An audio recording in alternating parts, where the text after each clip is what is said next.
What's going on, guys? It's your boy John the Liquidator coming back with another video. Caitlin Clark has a new State Farm commercial, and we have major news coming out of the WNBA about this 2026 negotiations.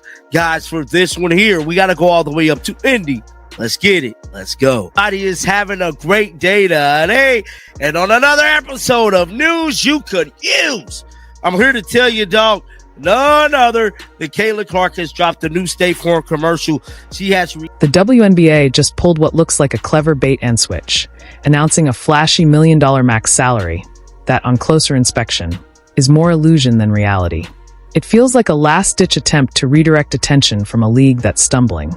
And the timing couldn't be more ironic. Caitlin Clark, the breakout star redefining the sport's future, just dropped a hilarious State Farm commercial that's already dominating social media. The contrast is glaring. One player's personal brand is soaring, while the league itself is being called out for allegedly misleading both athletes and fans about its financial footing. This goes far beyond compensation. It's a transparency problem striking at the heart of the WNBA. The carefully packaged big offer has raised serious doubts, exposed systemic issues, and further eroded trust in a league struggling to find stability and direction. Caitlin Clark has dropped a new State Farm commercial. She has reacted to it. We got news coming out about the WNBA owners kind of lying about this CBA negotiation. It's just a bunch of news coming out right now. Man, I hope everybody is having a great weekend this upcoming weekend. There's a lot of stuff to talk about. With that being said, we're going to jump right into this story. Head on over to Instagram, pull up Caitlin Clark Instagram account, and check out this right here. So Caitlin Clark reposted this about 30 minutes ago. So this is the new State Farm commercial campaign. It's actually her. Clark's new State Farm campaign delivers a sharp, memorable cameo, pairing her with Jake from State Farm as they react to Chris Paul's retirement.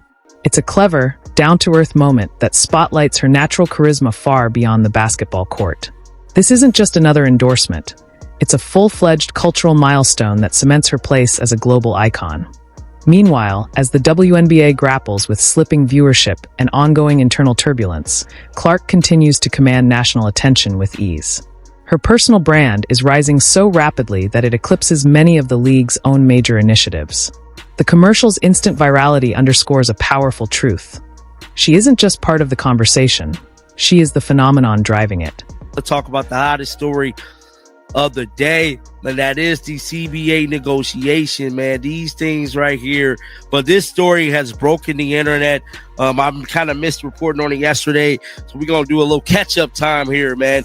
So it stated the WNBA offered a $1.1 million max. Supermax is not what it seems, sources tell Front Office Sports. So from my understanding, I told them to immediately sign this. Now, that's before I read this article. Now, I read a little bit of it. I ain't gonna lie to you guys. We're gonna go over the majority of it right here in this video. But supposedly, there is like clause. The brilliance of the commercial lies in its straightforward setup and Clark's effortless charisma, making her instantly recognizable to audiences far beyond the usual basketball crowd. Her ability to connect with everyday viewers through a powerhouse brand like State Farm speaks volumes about her star power, that it's the exact kind of mainstream crossover appeal the WNBA desperately needs, yet has struggled to generate on a broader scale. The ad proves that Clark's marketability operates on a completely different level, forcing the league to confront a critical question. How do you tap into talent this magnetic without being overshadowed by it? This CBA negotiation, basically they have to meet certain criteria to make this $1.1 million deal, man. It said the WNBA $1 million offer isn't what it seemed. Earlier this week, word emerged that the WNBA had offered its players a new collective bargaining agreement that included a maximum salary of over $1 million a year. And I was like, damn, sign it. Hurry up. Quick, fast, and hurry.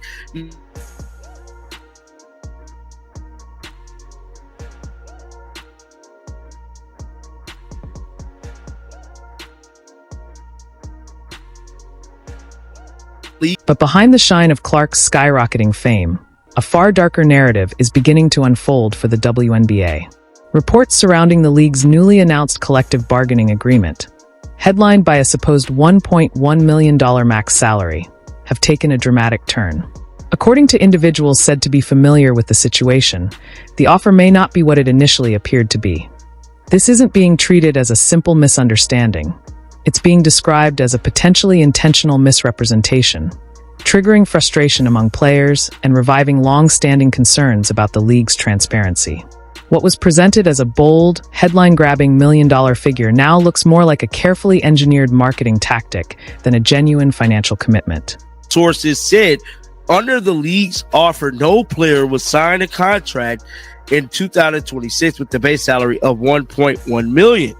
Now, with that being said, this is the criteria. So basically 1.1 is the max. They was transparent with that, but you got to meet all of this criteria. It says basically you got to win the WNBA championship. That's another 20,000. Championship runner up get 7,000. MVP get 15,000. All WNBA first team player get 10,000. All WNBA second team player get 5. All-star participant get 2,500. All-star MVP get 5. Now every other The unsettling reality, according to growing criticism, is that no player would actually receive a true $1.1 million base salary under the proposed 2026 agreement. In practice, the base supermax would reportedly fall closer to the $800,000 to $850,000 range. To reach that splashy $1.1 million headline, the league bundled together assorted bonuses, incentives, and hypothetical revenue-sharing projections, creating what many see as a highly misleading narrative. This approach has widened an already serious credibility gap, fueling suspicion and raising uncomfortable questions about what else the league may be glossing over or withholding from its own players and fans. From what I heard, that their players want Kathy gone. Now, WNBA players' base salaries were at 9.3% of the league's total revenue back in 2022, but in 2023, salary cap increased by a fixed rate of 3%, and it's been going up by 3% every year.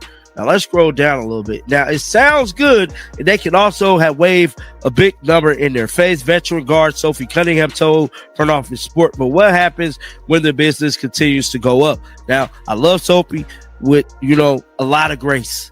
There's no guarantee that the business is going to go up again because as of right now, and even then, reaching that so-called combined $1.1 million would require a player to clear a gauntlet of demanding conditions, more akin to hitting a jackpot than earning a guaranteed salary.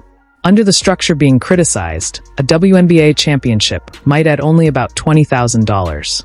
An MVP title could bring roughly $15,000 more, and even landing on the All-WNBA first team would tack on just $10,000. That these are elite achievements reached by only a handful of players each season, turning the million-dollar promise into a far-off possibility rather than a realistic expectation. Taken together, the bonus structure underscores a hard truth. The headline number depends heavily on conditional earnings, not a true, dependable base salary. Well, now, I love Sophie with, a lot of grace.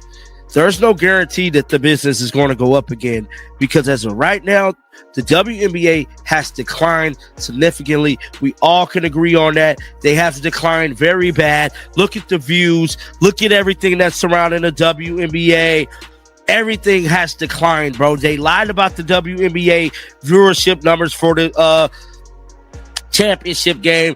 It has been declined. It went up and it pretty much deflated significantly. I see data y'all don't see from my very own YouTube channel. My subscriber count. This bonus-heavy structure, while not uncommon in other major leagues, becomes especially striking when compared to current WNBA salaries.